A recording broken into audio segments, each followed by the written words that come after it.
I spent yesterday afternoon at Sonoma State at Human Rights Consortium with the Sanctuary Coalition as an interfaith leader. It was fun.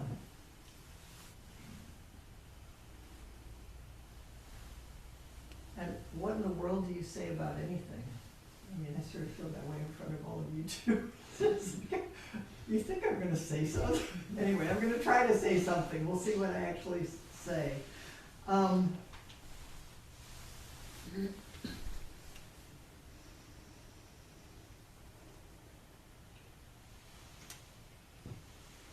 It was interesting. It was interesting to me because I was there as an interfaith person, and I decided to wear my little Buddhist rakusu and to say I'm a Buddhist priest. Is the question of faith came up. What is faith?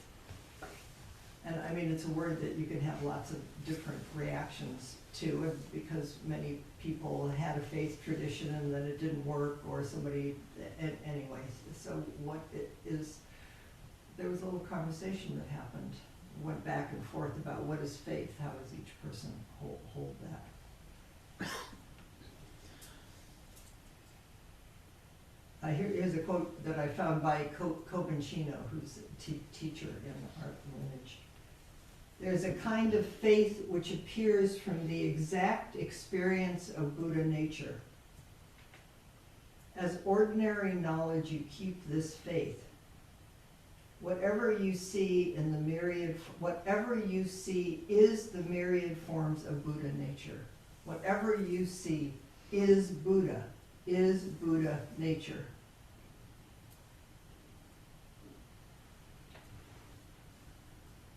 Suzuki Roshi says in Zen Mind Beginner's Mind, seeing things as it is. That's what bodhisattvas see. That's our practice. That's what Buddhas see. That's what we human beings practice together to wake up to.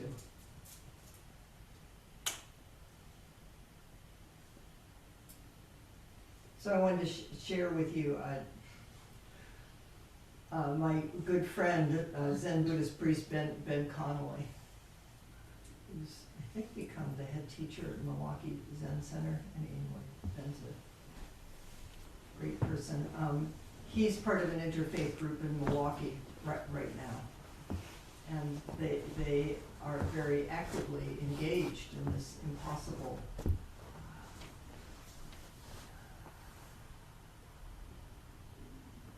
question of how do you be a person of faith? How do we live and breathe faith in a world that's full of suffering? And this is what he said. He's been sending out little posts. This is what he said most recently. The amount of energy people in the Twin Cities are pouring into loving and caring for each other is incredible. Truly beyond imagination. Vast networks, giving rides, raising money, taking care of kids whose parents have been snatched, bringing food, standing with immigrants, so inspiring. With a bow, Ben. It's bodhisattva activity.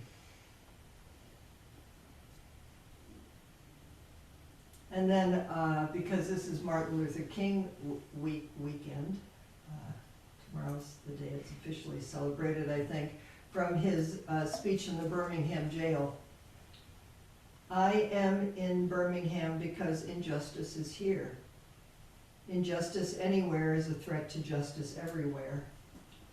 We are caught in an inescapable network of mutuality. An inescapable network of mutuality, tied in a single garment of destiny.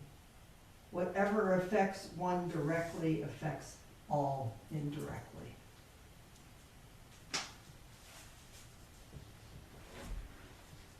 So there's a wonderful book some of you may know or not know, Brothers in the Beloved Community, The Friendship of Thich Nhat Hanh and Martin Luther King.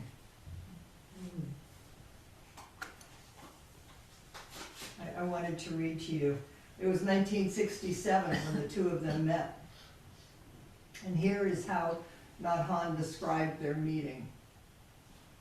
Dr. King was staying on the 11th floor. I was on the 4th floor. He invited me up for breakfast. On my way, I was detained by the press, so I arrived late. He had kept the breakfast warm for me and had waited for me. I greeted him, Dr. King, Dr. King. Dr. Hahn, he replied. We were able to continue our discussion on peace, freedom, and community, and what kinds of steps America could take to end the war. And we agreed that without a community, we cannot go very far. Without a happy, harmonious community, we will not be able to realize our dream. Good work. We're here in a happy, harmonious community, waking up together. I said to him, Martin, do you know something? In Vietnam, they call you a bodhisattva, an enlightened being trying to awaken other living beings and help them move towards more compassion and understanding. I'm glad I had the chance to tell him that, because just a few months later he was assassinated in Memphis. In Vietnam, they call you a bodhisattva, an enlightened being trying to awaken other living beings and help them move towards more compassion and understanding.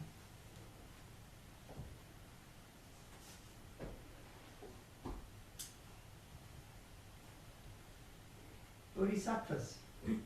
Morning, bodhisattvas. I think people said that that's what Suzuki Roshi used to say when you go and sit with him early on in the Sakoji, the Japanese temple where he first started sitting with people. Is as you would go out, he would greet each person, and he would say, "Good morning, bodhisattva."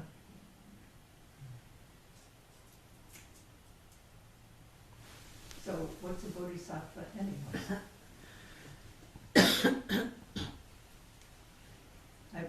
I've said this before, I'll confess again.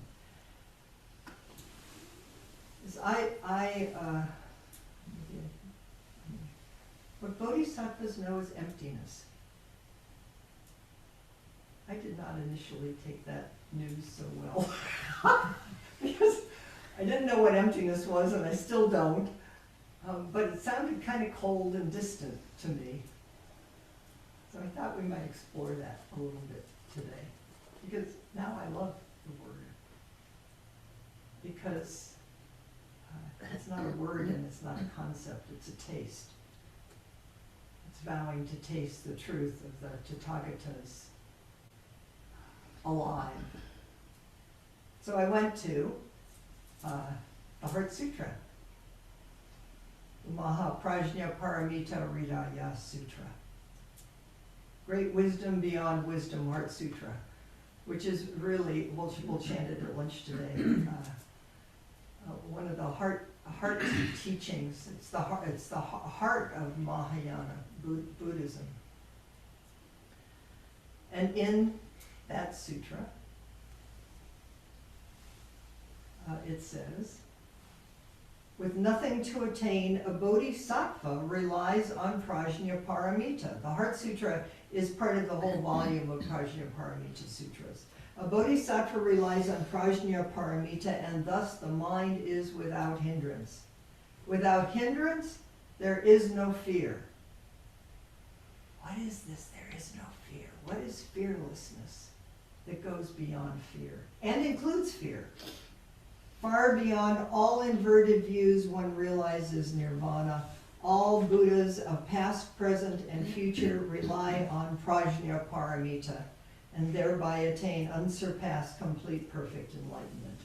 So what is this emptiness thing that bodhisattvas are relying on that's completely empty and nothing? So how do you rely on it? Zen is great because it doesn't let you really land any place. Mahaprajnaparamita Hridaya Sutra. Maha means great or large.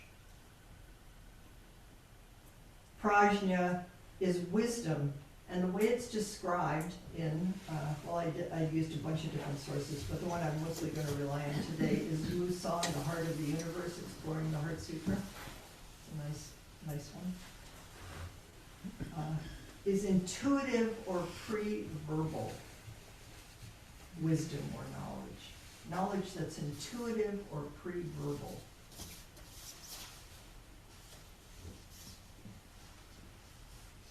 Paramita, perfection, or gone beyond, or can't be figured out in a linear way. It's not conventional knowledge. And Hridaya is heart, or core, or essence. So what is this? Intuitive, pre-verbal, lived heartfulness.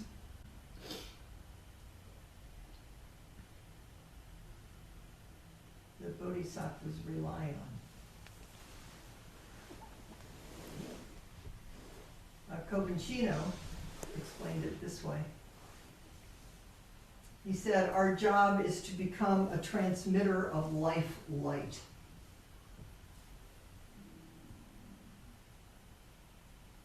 This is what a bodhisattva knows. We are all Buddhas and waking up to transmit and to help wake everyone else up to the light life of kindness and love that goes beyond any conception of what we think those words mean. So I think it's really important and notable, obviously too, that the Heart Sutra begins with Avalokiteshvara.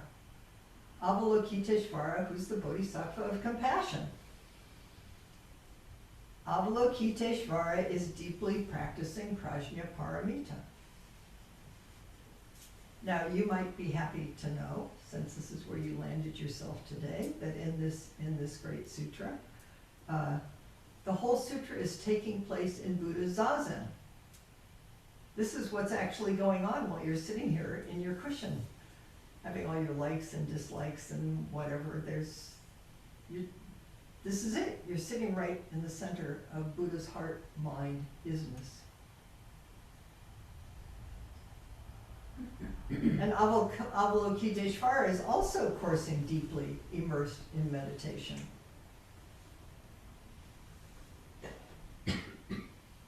Immersed in deep, intuitive, pre-verbal isness. And, of course, if you hadn't noticed, your mind is creating thoughts all the time. That's not going to go away. That's just, it's like the heart beats, the mind thinks, that's what it does. But there's something that's simultaneously happening that we can taste and feel pre-verbally. And that's what we keep entrusting ourselves to, coming back to over and over and over. That's the faith that isn't faith in something. It's a life of faith.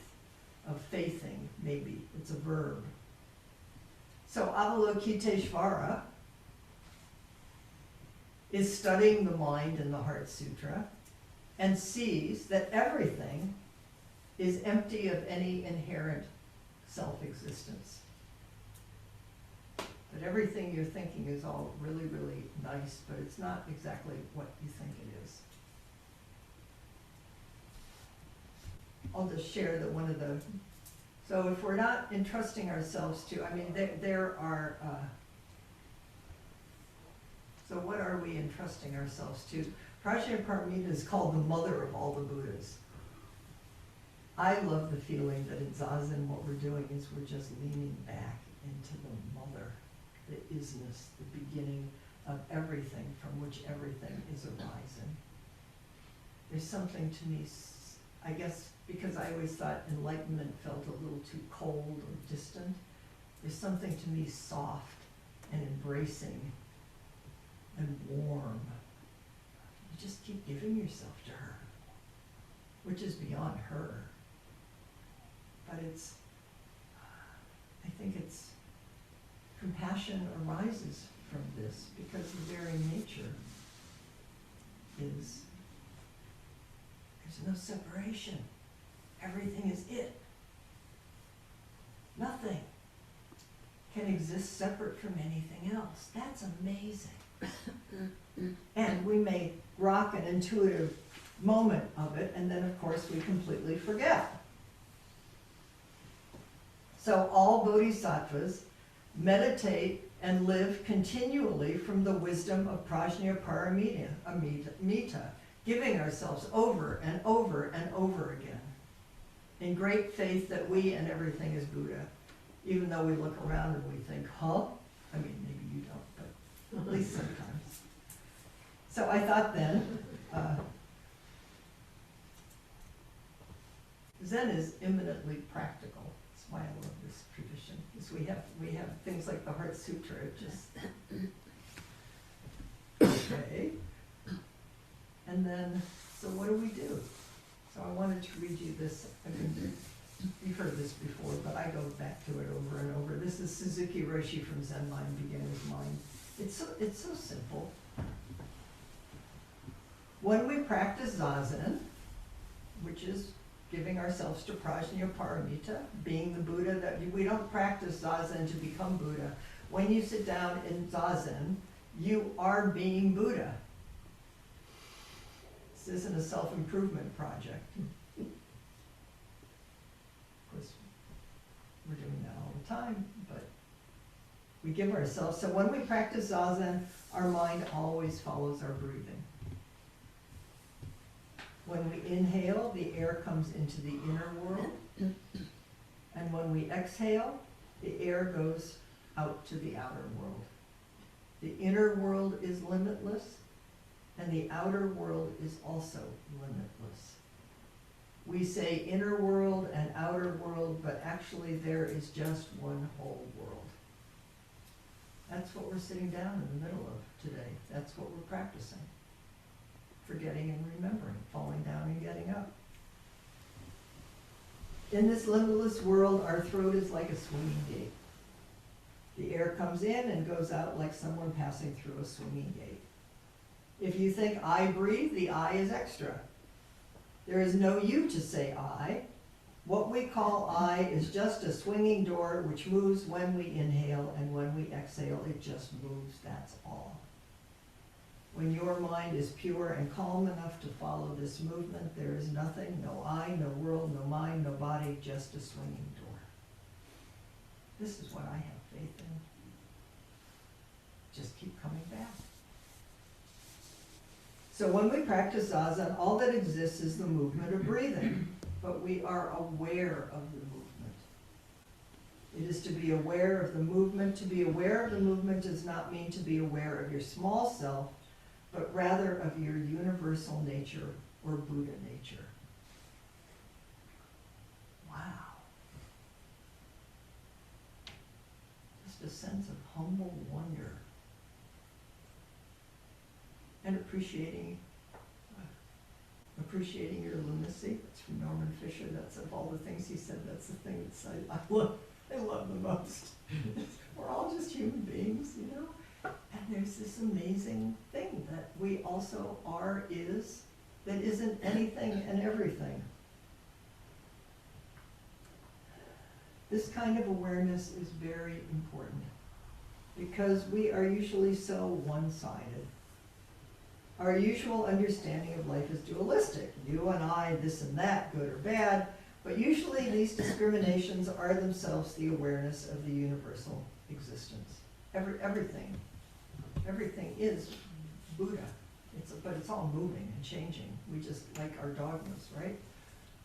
I mean, we usually think somebody else has the dogma and it's not me. But I don't know about you, but I more and more appreciate how opinionated I am. I mean, I'm sneaky about it, and of course I think I'm right. But study your opinions, which doesn't mean you shouldn't have an opinion. I mean, but keep coming back. You means to be aware of the universe in the form of you, and I means to be aware of it in the form of I. You and I are just swinging doors. This kind of understanding is necessary. This should not even be called understanding. It is actually the true experience of life through Zen practice. I think it's also the true expression of faith. have to use that word. I'm just liking that word a lot these days because it feels more worn to me, and it doesn't feel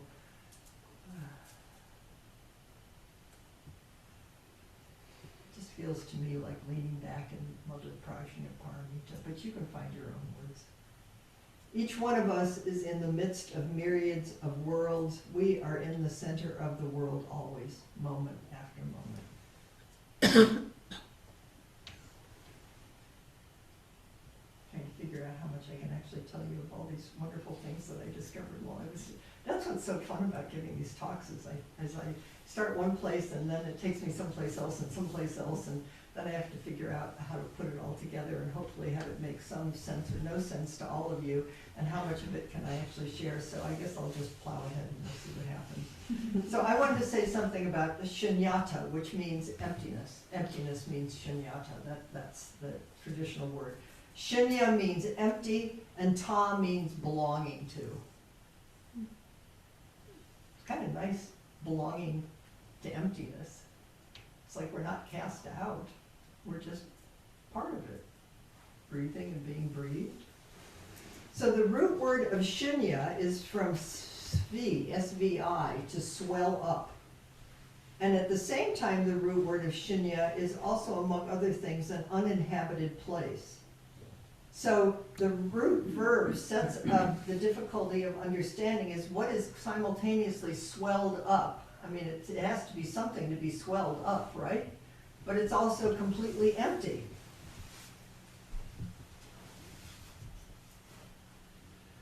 So shunyata is a swelling or a bubble or an uninhabited hut. So it's something, but it's nothing.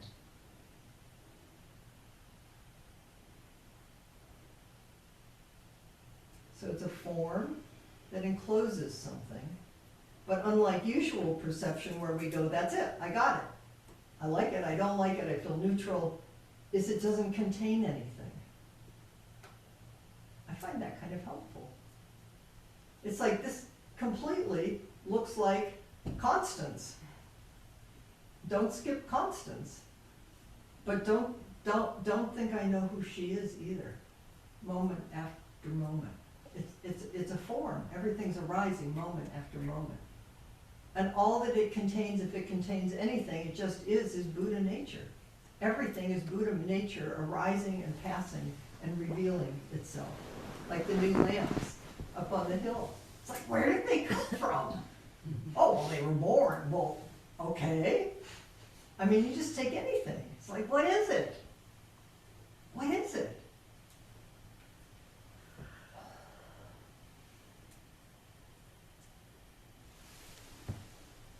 So prajna, wisdom, embodied lived wisdom, is all appearances are made up of different components and therefore not real in themselves, but everything is an isness that is completely interrelated. Maybe I'm going to skip this part of what I was going to say. Maybe I will. Maybe I won't. Let's see if there's something here, because I really like this commentary.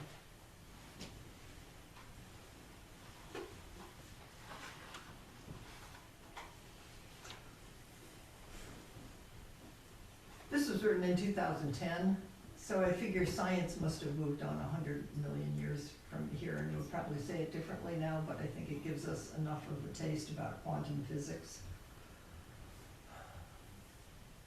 Quantum physics is it's paradoxical.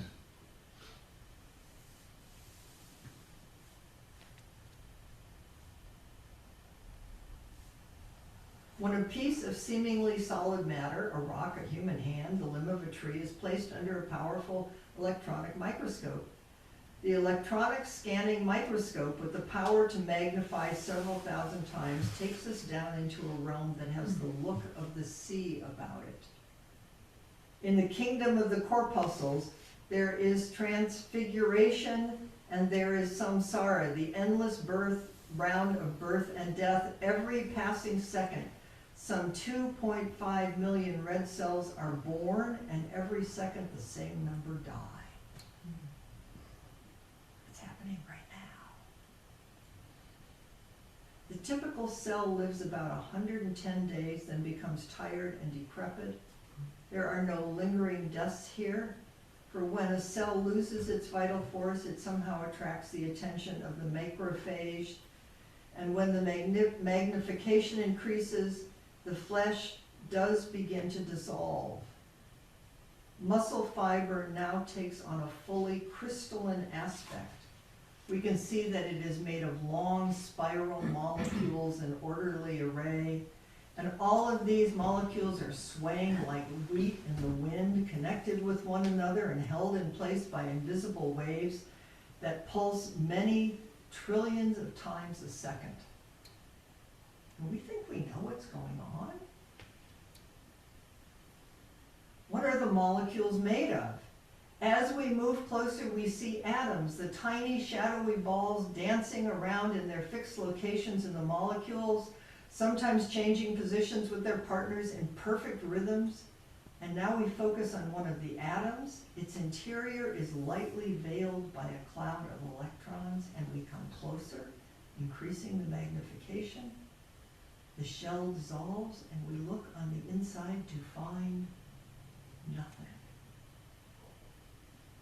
Somewhere within that emptiness we know is a nucleus. We scan the space, and there it is. There must be something here, a tiny dot. At last we have discovered something hard and solid, a reference point. But no. As we move closer to the nucleus, it too begins to dissolve. It too is nothing more than an oscillating field, waves of rhythm. Inside the nucleus are other organized fields, protons, neutrons, even smaller particles. And each of these, upon our approach, also just dissolves into pure rhythm. It's a music and dance of universe that's happening. And we're just mostly believing, if you're like me, my opinions about everything. It's very humbling. There are no objects, only processes. I'll just, so this is Thich Nhat Hanh's. I did different translations of the Heart Sutra, are always, different translations of everything are always really helpful to me, but here's Thich Nhat Hanh's translation of, listen, Shariputra. Shariputra is the smart guy in Buddhism. He's the guy who knows stuff, so he's sort of a fall guy. This body is emptiness, and emptiness itself is this body. This body is not other than emptiness, and emptiness is not other than this body. And the same is true of feelings, perceptions, mental formations, and consciousness. Listen, Shariputra, all phenomena bear the mark of emptiness. Their true nature is the nature of no birth and death, no being, no non-being, no defilement, no purity, no increasing, no decreasing. Nothing is separate. It's a rhythm, pulsing. Living, dying, no living, no dying. Something, not something.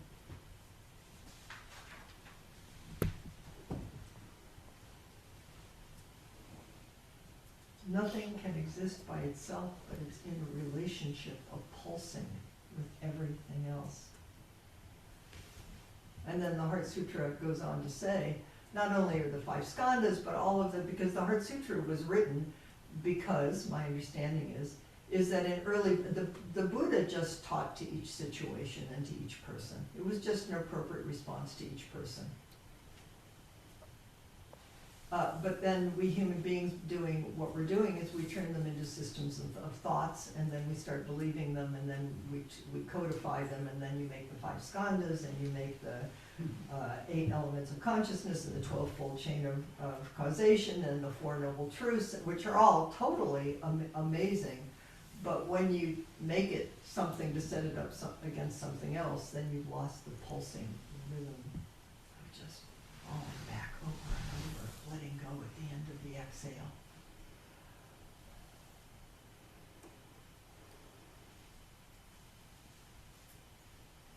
Avalokiteshvara is saying that everything is empty of separate, independent existence.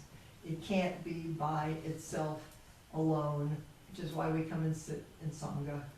Like, I mean, some people go off on a mountain, sit by themselves, that's wonderful, but why we need to sit in this room together and pulse together and breathe together and love each other and be irritated by each other and eat lunch and feel the digestive juices and the whole shebang of and the little lambs jumping up in the air and turning around and wondering where they were because they knew where they were a minute ago. There's just no way to do this other than to just plunge in over and over and over again.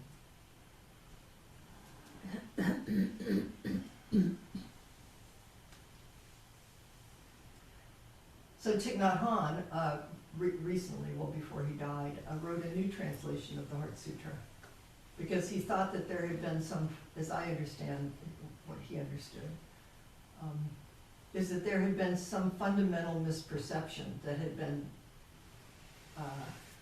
passed through time about the Heart Sutra. And I think what he's pointing to is that sometimes our understanding can get a little too empty and verge on nihilism. Mm-hmm.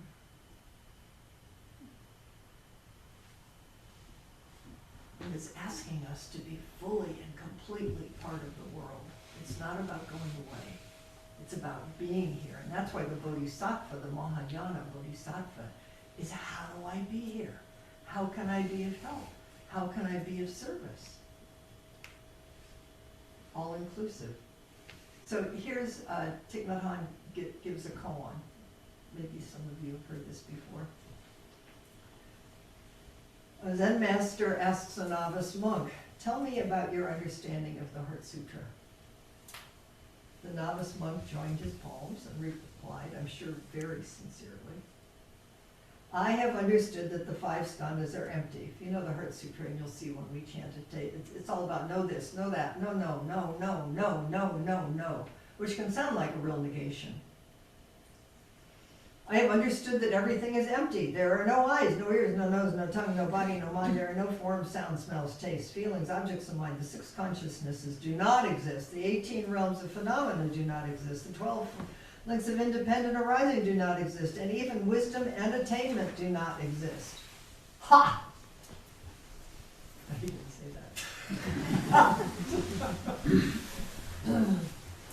And the Zen master says, "Do you believe what it says?"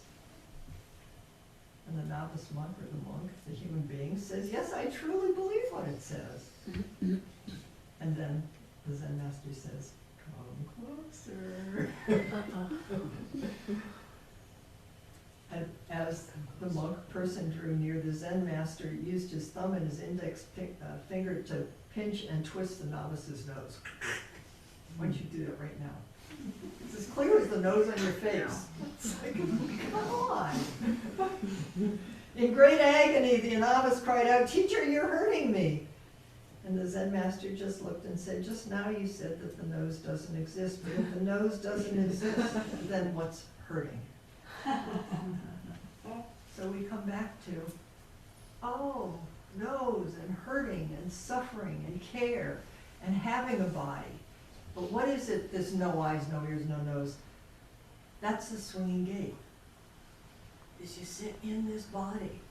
And this body will have feelings and sensations. And it will sometimes be so glad when the bell rings because you just think you can't sit here for another minute because your knees or your whatever is hurting. And other moments it's just timeless and it's like, wow. Just like that. But it's all just here. Just this, in a human body, together.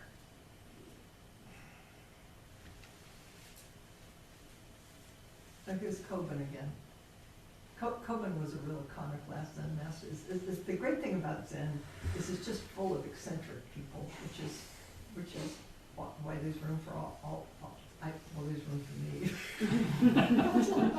It's also full of very smart people. I thought, I don't think this is my tradition, but I have good intuitive knowledge, but I also, the eccentrics are here. So here we go. So Kobun was very eccentric. "Buddha nature is inside, outside, everywhere. The physical body is not something that has a little Buddha nature inside of it. Your whole body is Buddha nature. And yet, to have this particular form at this particular time, in this particular place, that is the great matter. This, just this. It's amazing. It's amazing we're alive. It's amazing we have a nose that can be tweaked, and that babies can be born, and the whole shebang, and that people die, and that cells are dying and birthing, and it's like, whoa. Dogen said, to study and to practice Buddha's way is to practice yourself, to learn yourself. That's what we're doing on the cushion. Study, watch your mind, watch sensations, watch it come and go, watch your attachment to it, watch your aversion to it, all of it, without judgment as much as you can. Whatever happens, this is Buddha, nature, heart, mind. Just give it, maybe you don't like the language, but like just give it over to the mother. It's like, just like, at the end of the exhale, just let go. Give up and then see what comes up next.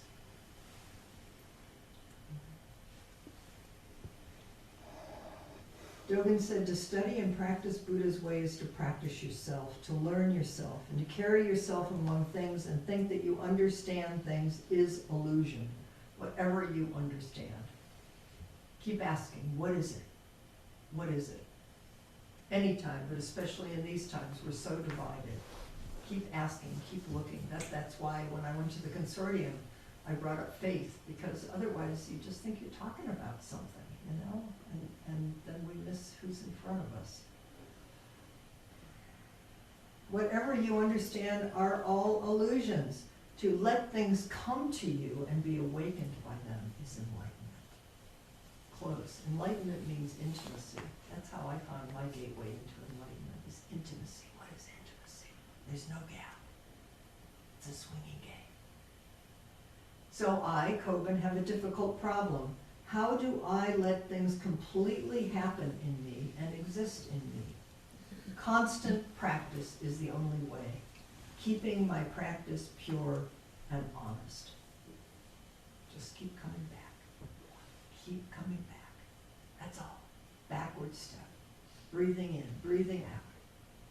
Swinging gate. Just this. There are no different kinds of Buddha nature.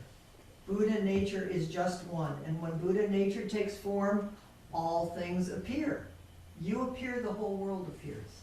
We are co-creating the world. You want to help the world? Let's take care of our body, heart, and mind, thoughts. We are literally co-creating out of the great creativity and isness the whole world. That's where baby lambs come from. It's like, wow, how much more imaginative could you get than that? And suffering. And without it, there is no such Buddha nature which stays as Buddha nature. So we train ourselves to see the sameness or oneness of everything, without differentiation, without each individual existence. Maybe a good example is music. There are strings. If no one touches them, you may imagine there is rich music going on, or complete music is going on. And you are just picking out the sounds of music when you touch the strings. But what is happening is that by themselves, the strings don't have any music. The instrument doesn't have any music. Only when the musician touches the strings does music appear. In the same way, complete communication among everything is happening when Buddha nature takes form. Like there's a symphony happening all the time. Orchestras are nice. I can't even imagine how lucky it would be to be part of an orchestra, which we're all part of all the time. But it's like we're all being plucked and strung and sung, and all the gaps and that's what's happening.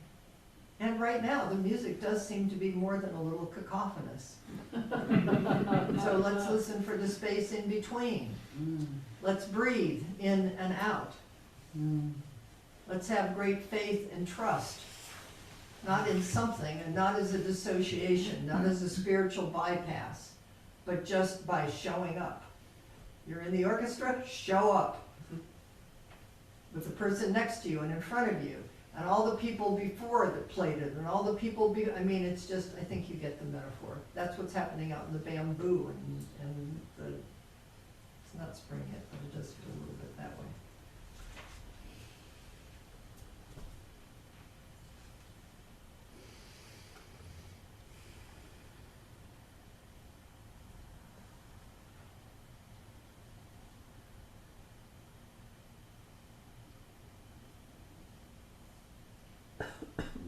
I don't have time to tell you the whole other koan that I was gonna tell you, sorry, some other time, but but it's the koan about Avalokiteshvara, the Bodhisattva of compassion. You know, the Bodhisattva of compassion has 1,000 hands and eyes, and the way she is usually depicted is it looks flat, because that's, but it's holographic. We all have 100,000 hands and eyes, and we are all the sound and the music, and no music. But what does she do with 1,000 hands and eyes?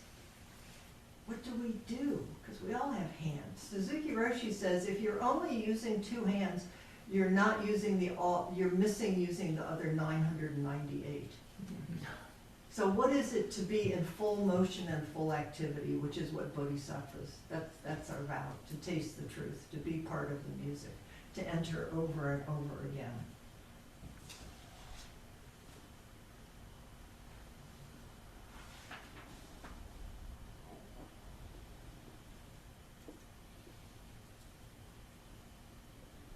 The entire body is hands and eyes. Starts out wherever the body reaches its hands and eyes, and then that's not good enough. The entire body is hands and eyes. Everything is alive. Everything is profoundly beyond comprehension alive, and singing and being singed and living and dying and beyond living and dying. Here's a commentary, one of the ones I like. If your whole body were an eye, you still wouldn't be able to see it. If your whole body were an ear, you still wouldn't be able to hear it. If your whole body were a mouth, you still wouldn't be able to speak it. If your whole body were mind, you still wouldn't be able to perceive it. Because the activity of the Bodhisattva of great compassion is her whole body and mind itself, not limited to any notions or ideas of self or other. Asking the question in the first place is 1,000 miles from the truth. Answering only serves to compound the error, don't you see? You can't answer the koan, and you have to try, you have to show up. Avalokiteshvara has never understood compassion. What's the appropriate response? You can't know. And you have to practice. You're gonna show up in an orchestra, you probably practice a lot. And then something happens that's bigger than the sum of the parts. It's just transcendent. And can't replicate it ever again. That's what's happening all the time.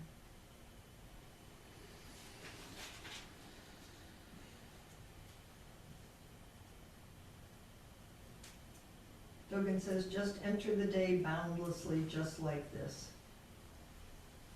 causing the land to radiate with light.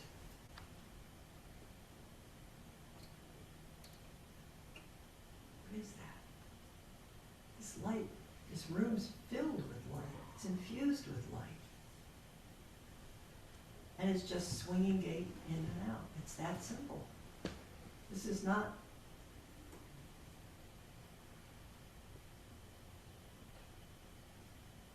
something special. It's just live your life fully, moment after moment. Show up. Ask, what is it? What's the most important thing? How do I live?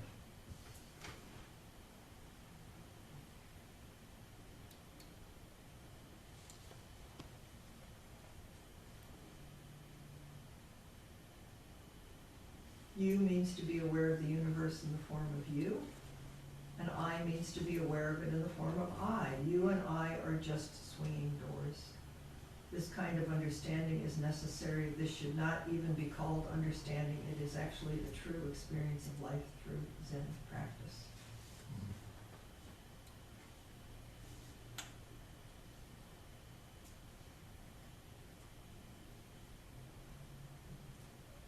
So I wanted to, because we'll do the Heart Sutra, and you can tell maybe you can tell I had fun going down different, this all made no sense to you.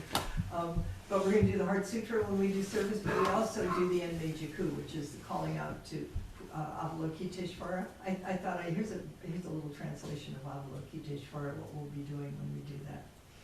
It's the 10-line life-affirming sutra of Avalokiteshvara. Avalokiteshvara, perceiver of the cries or the sounds of the world, takes refuge in Buddha.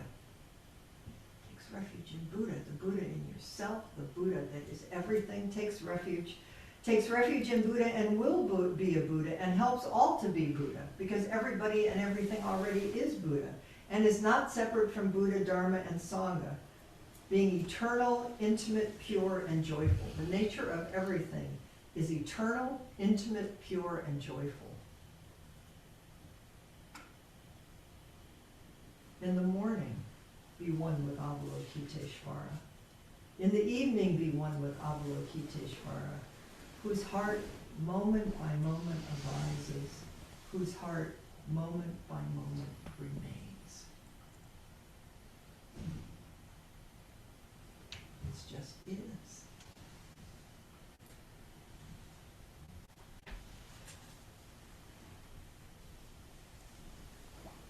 As ordinary knowledge, you keep this faith. You'll have a taste today. You've had taste before. We know this. Then we cognize, anyway, we remember, we forget.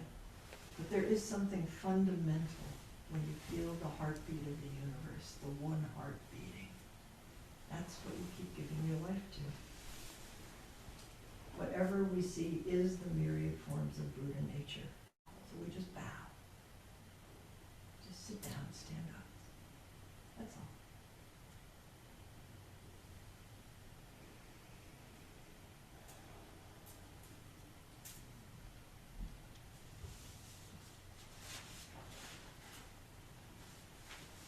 And we do it because we love. We do it because we're confused and we don't know what else to do. We do it because there's suffering. We're doing it because I don't think human beings have any choice. We just ask these kinds of questions, is what's really going on here? And some of us, for whatever reason, wander through a Zen door and something opens. But I just know, I feel infinitely grateful that whatever my past, present, and future blundering is that I ended up here in this moment with all of you, and I hope this talk was in some small way helpful. And fundamentally, let's just be swinging gates. Just breathing in, breathing out. We already know everything we need to know. It's just waking up, that's all. Okay?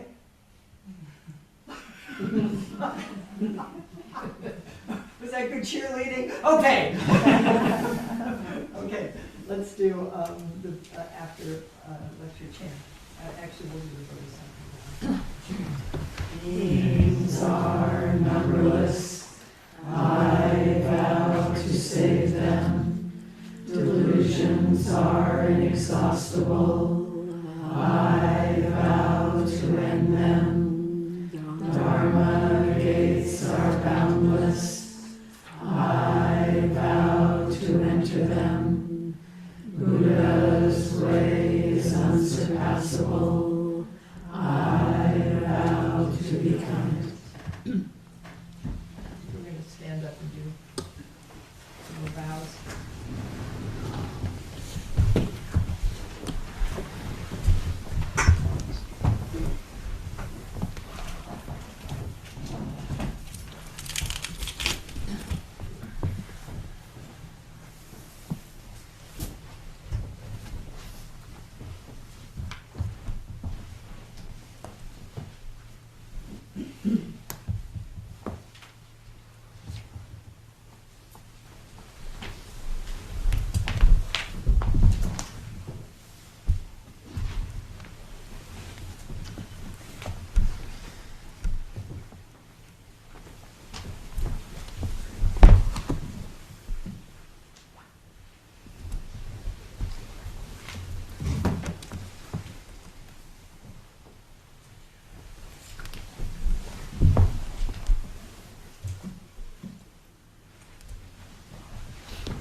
live, don't miss it.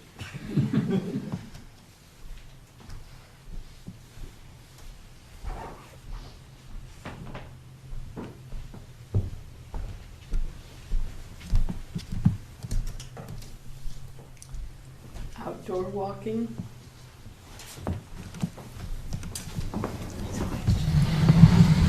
Pause the recording now, right? Gotta go.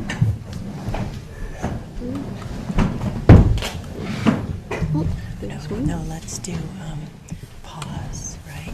No, we're not going to do Okay. anymore.